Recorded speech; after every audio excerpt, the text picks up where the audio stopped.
रूस ने यूरोप को एटमी चेतावनी दी है। ओरेशनिक को रोकना नामुमकिन है, ये कहा है। डिफेंस सिस्टम ओरेशनिक नहीं रोक सकता है। पुतिन के विशेष दूत किरिल दिमित्री ने बड़ी धमकी दी है। रूस ने यूक्रेन के लवीव पर दागी थी ओरेशनिक मिसाइल, और अब रूस का यह कहना है कि इसे रोक पाना नामुमकिन है। यूक्रेन के बाद यूरोप में भी क्या विनाश लाएगा ओरेशनिक? ओरेशनिक विस्फोट होगा क्या यूरोप में भी? बड़ी खबर क्या है, जान लीजिए। यूक्रेन में ओरेशनिक हमले पर रूस ने यूरोप को धमकाया है। यूरोप और रूस के बीच टकराव हो सकता है। रूस ने चेतावनी जारी की है, ओरेशनिक को कोई डिफेंस सिस्टम नहीं रोक सकता है। बहुत विध्वंसक हाइपरसोनिक मिसाइल है ओरेशनिक मिसाइल। मिसाइल की रफ्तार मैक 10 है, इसे रोकना असंभव है। यूरोप को लेकिन रूस ने बड़ी धमकी दी है, और धमकी की वजह यह है कि यूरोपियन यूनियन की विदेश नीति प्रमुख कारण है जिसकी वजह से ये धमकी दी जा रही है। हमला यूरोप और अमेरिका के लिए रूस की चेतावनी थी। ओरेशनिक मिसाइल का इस्तेमाल लवीव में किया गया, और ये बड़ी चेतावनी थी अमेरिका और यूरोप के लिए। पुतिन शांति नहीं चाहते। रूस का जवाब मिसाइल विनाश है।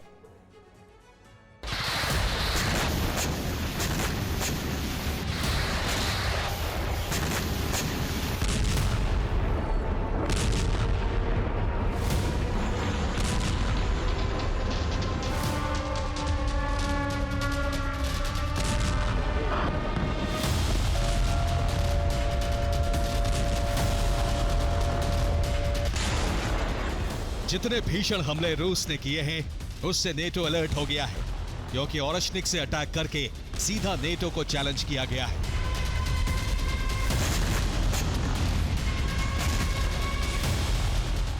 रूस ने ओरेशनिक से पहला हमला 21 नवंबर 2024 को किया था, जब नीप्रो में तबाही मचाई थी।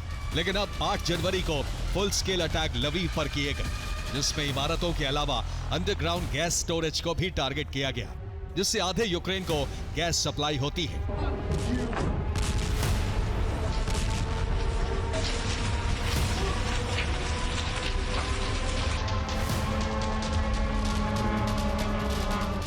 खास बात यह है कि हमले एकदम पोलैंड के पास किए गए।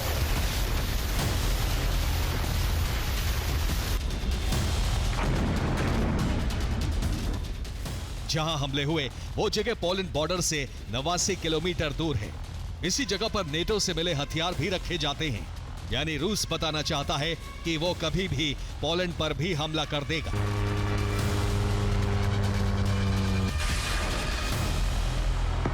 इसके अलावा यूक्रेन में दूसरी जगहों पर भी मिसाइल और ड्रोन स्ट्राइक की गई। लवीव में ओरेशनिक मिसाइल से हमले हुए तो नीप्रो में इस्कंदर मिसाइल दागी गई। नीप्रो पर हमले से ब्लैकआउट हो गया, वहां वॉर इमरजेंसी लागू कर दी गई। नीप्रो में शाहिद ड्रोन से भी हमले हुए।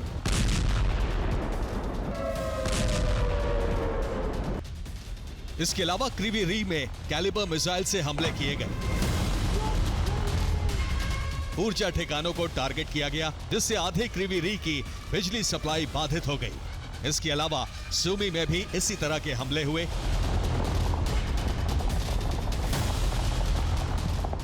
इस साल पहली बार रूस ने इतने बड़े हमले किए हैं, जबकि अभी साल शुरू हुए 9 दिन ही हुए हैं। यानी आने वाले वक्त में हमलों की तीव्रता और बढ़ेगी।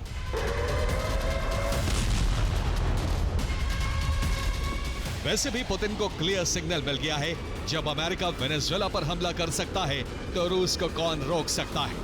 अब रूस विस्तार के लिए यूरोप में आगे बढ़ेगा, जिससे यूक्रेन के पड़ोसी देशों की घबराहट बढ़ने लगी है।